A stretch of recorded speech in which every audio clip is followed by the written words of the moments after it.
how would you in marriage, how would you do that? Like when somebody's in the room and you know that a partner's not validating them or they're just not getting any response at all. They're listening to you, but there's no action behind it. When I'm personally seeing a Yeah. client, so I am trained this model called emotionally focused therapy. And what that says is that people want to have what's called a secure attachment. And a secure attachment is something that doesn't just magically happen. You just described some things that I'll circle back to. Donald Trump calls it the weave. I'm going to do a weave. Okay. So there's three things that create a secure attachment. First, you have a connection with somebody. And when you're connected, it's all good. Everybody's on the same page. And then you have disruptive events that occur. And a disruptive event doesn't have to be like a negative thing or even a bad thing. It could even be something really good, like being starting a relationship with someone that you really like. That could still count as a disruption. So you're connected, disruptions occur, and then the third part is a repair. When you repair a disruptive event, it puts you back in a connected state. In order to form a secure attachment, you have to repair. I keep hitting this thing. You have to repair. So you're connected, disruptions like repair, repair, repair, repair.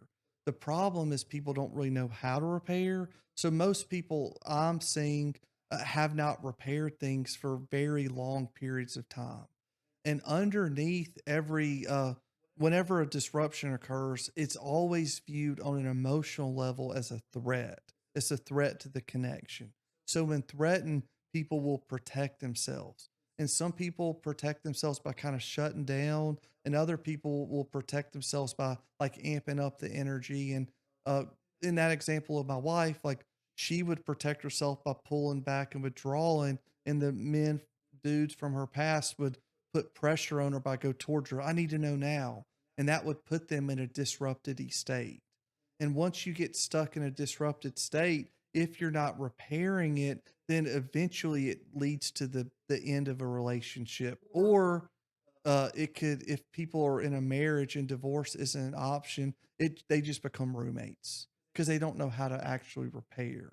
And so part of repairing is through validation. We can definitely talk more about that. But when you're connected with someone and when a disruption occurs, underneath every protection a person does, shutting down, yelling, dissociating, whatever it is a person's deepest longings for love, safety, security, connection.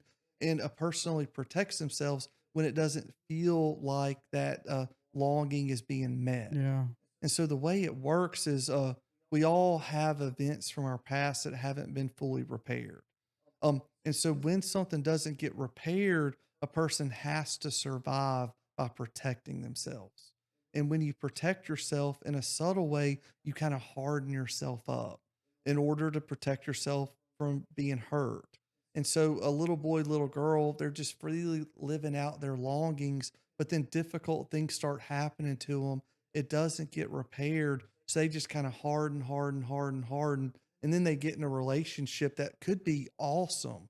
But as soon as a disruption occurs in that relationship, people just pull all the same protections that they used to survive earlier life events. And now they're doing it in that current relationship. And if they don't know how to repair, they end up just recreating or adding some new ones on. And over time, it causes a massive disconnection to occur.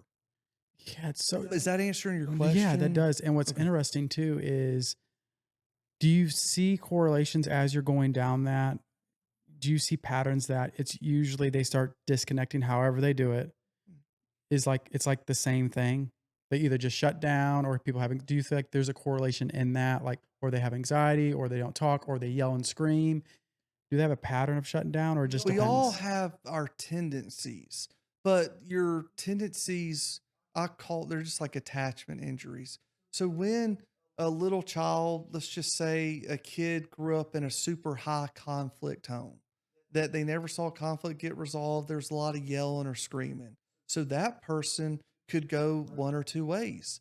They could say, I never want to experience that in my relationship. And what people tend to do when stuff doesn't get fully repaired is they can go to more extreme versions. So that person could go, oh, I don't want to ever experience that in my relationship. Therefore, I'm going to avoid anything that could be a conflict. So they might be more of a pullback, shut down type person. But that same person could experience all that yelling and screaming and just do this, replicate the same thing in their relationship because that's what they were used to. So it could go a variety of ways. There's thousands of ways people kind of guard and protect themselves. Yeah. And do you find it that with how they protect themselves, it's not really it's really context and situation of how they're going to use that tendency that they have? Like in other words, um, do you see like if somebody does pressure them, do they not only just yell at their wife? Do they yell at their boss? Do they yell at their kids? Is it It or there's really no correlation to that? it can vary based on the relationship. The more important something is to somebody, the more quickly they'll flip to these protected type Yeah. states. So sometimes people in their job and they can go from one extreme to another. They might be in a job where they're very assertive and like the boss and in charge and this is what we do blank blank blank, but then inside their home, they might be overly passive or avoidant. And Ah, it could be for a variety of reasons. They're tired from the day. Or it could be because that view of conflict, they might have a negative view of conflict, like it makes relationships worse.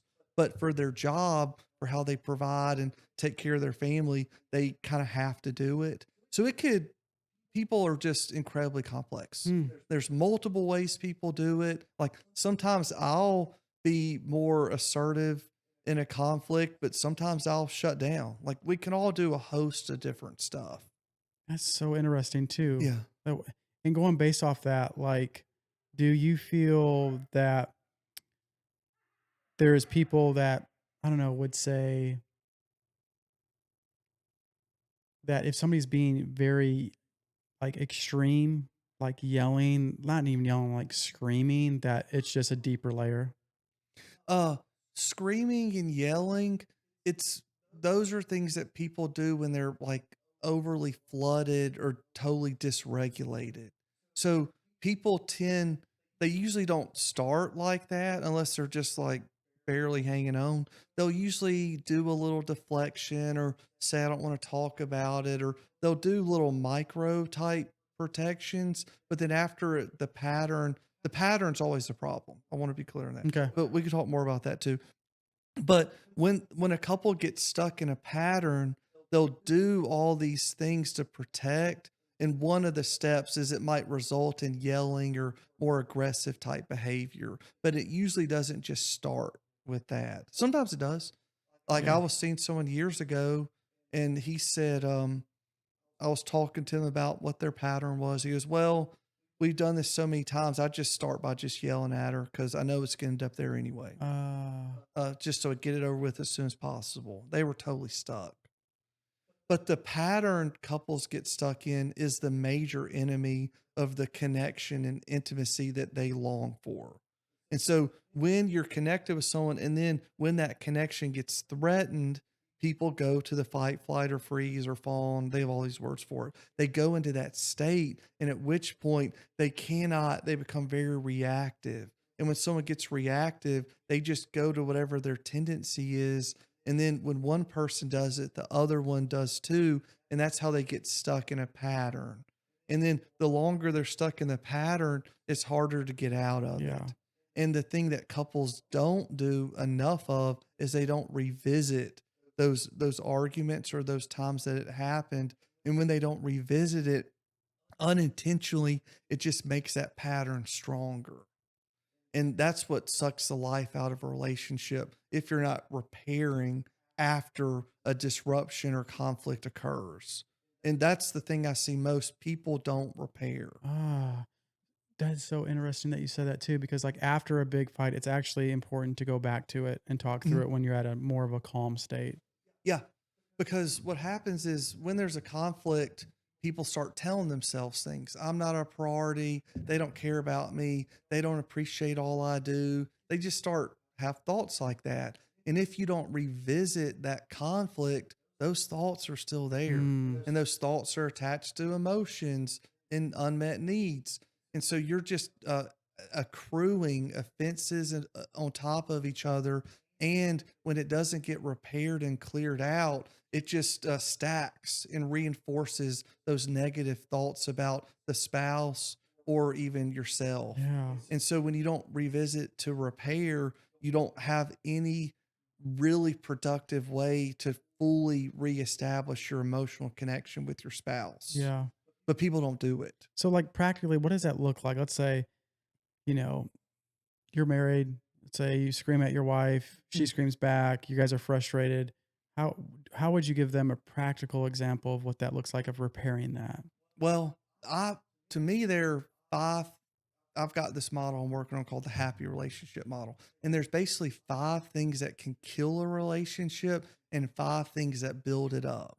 And so what happens is the 5 things that can kill or suck the life out of a relationship are criticism, avoidance, judging how your spouse feels, making assumptions, and then not having a process to repair.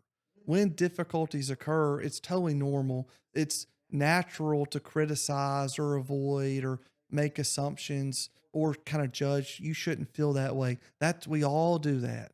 The problem is if people don't have a process to fully reconnect, they just get stuck repeating versions of that over and over and over again. And the more they get stuck like that, it starts producing stuff, resentments, frustration, isolation, discontentment, uh, hopelessness. It just does not go well. So the 5 things that I believe repair that each person needs to do, or they got to revisit the conflict. They need to express appreciation for their spouse. Um, they have to validate the other person's and their own emotions. And then they need to clarify the misunderstanding that occurred. Because if two people are married and they made a vow before God and a commitment, whether they've explicitly talked about their goals as a couple or not, they literally made a vow that we're Mm, going to love each other in sickness and in health. And that covers a lot of stuff. And if they made that commitment to the relationship and something has occurred that drifts them away from that and they don't have a process to get that back, then they're going to get stuck. But if you're revisiting, clarifying, and validating, express appreciation, and repeating that over and over and over again, that's what creates the secure attachment. Most arguments couples get into are because of some type of misunderstanding that happened. But the problem is when that occurs, people jump too quickly to clarifying. That wasn't what I meant. You shouldn't think about it like that. I was really trying to do blank, blank, or blank. But when you jump to that too fast, it doesn't come across to your partner as if you're doing something good. It actually comes across as like you're invalidating or dismissing them. But so the problem I see is couples don't have a clear process for how to repair. No one showed them how to do it. No one really knows what that looks like. So that's the 5 things that my wife and I have been doing for 15 years. We hammer in that stuff. We know what we want. We don't want to be roommates.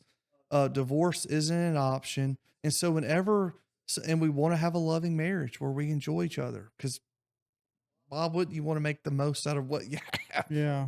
So we know we have something great. And whenever something happens that seems like it pushes us away from that, that's always an indicator. Oh, we got it. We need to revisit this because something has occurred and it's leaving me with thoughts that I do not want to have about this relationship. So if I don't take those captive and we put those to death through a connecting, reparative conversation, that's just putting us in a vulnerable position. Because if we start stacking those on top of each other, next thing you know, we might have felt just that far apart, but in a month or a year or 10 years, we're feel like we don't even know each other. Yeah. Man, you said something like that just connected with me so much. And I feel like that I see as well is when validating or apologizing and then immediately saying, I didn't mean like that and justifying that. Mm, I catch myself doing that too. Oh, totally normal. Even today, like, had a client today, and I caught myself doing it, and it's like, I'm like, "You need to slow down. Mm, You need to apologize. You need to hear them, and you just need to leave it." No mhm, matter what mhm, the intent was, they're just saying how they feel. mhm. Yes, and you that's actually a great example. In the heat of the moment, it's next to impossible to catch a lot of this stuff. Because when someone gets activated or they feel pressure, like sometimes you'll see this with parents with children, or even in your profession where someone's coming to you for help, or in mine where people can feel pressure of like they're coming here, they need help. I better have the answer. And then if they're stuck in their emotions, the tendency is like, well, you shouldn't think that. Like, believe this, but that comes across as invalidating. But what happens is if you're noticing pressure, you're being anybody, it can hijack your ability to truly listen to what the other person's saying. And when that happens, you're just reactive and people just resort to their tendencies. Some people blank face, some people just correct the thought. Um, but that's what happens if that's why it's so powerful to revisit because that stuff happens all the time. But and when that happens, I don't necessarily hold people majorly responsible because that just happens. But once you're aware of what happened, that's when I do think an individual has responsibility because you can revisit. Yeah. So I'll miss and make mistakes in my job. I'll in my marriage with my children, but we have a commitment to revisiting. Because when you revisit it, it's you've already slowed down. If you slow down enough to even catch, man, I missed that. It's always an opportunity to deepen that emotional connection. Yeah. But people don't do that because life, they get distracted or whatever. And it's hard to do it because it requires you to be extremely intentional.